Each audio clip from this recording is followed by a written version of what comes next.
Du nouveau dans la lutte anti-squat, alors que récemment 3 ministres ont sensibilisé les préfets sur le sujet. À Nice, un dispositif innovant est testé. Il utilise des caméras, des alarmes et de la fumée qui peut se déclencher pour faire fuir d'éventuels squatteurs.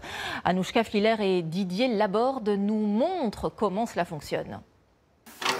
Si un squatteur force la porte pour tenter de s'installer, Vous êtes sur un site protégé. Merci de désactiver votre alarme le plus rapidement possible. sans mot de passe, au bout de 30 secondes, un épais brouillard envahit le logement. L'air devient irrespirable. Nous avons testé. Impossible de rester plus de quelques secondes dans la pièce. Dans tous les cas, on a une intervention de la police en moins de 10 minutes. Le brouillard est un complément, il va permettre vraiment que personne ne reste sur place. Ça ne laisse pas de résidus, c'est pas nocif pour les animaux, c'est de la glycérine végétale en fait. Le brouillard va mettre 2 heures à se dissiper. Malgré le bruit et la fumée, ce dispositif anti-squatter est bien accueilli par les habitants. C'est pas plus mal, hein. Si ça fait pour faire partir des personnes qui n'ont pas le droit de venir, oui. Pour tout faire, pour éviter ces vandalismes. Comme ça, ils ne squattent pas les immeubles, les appartements.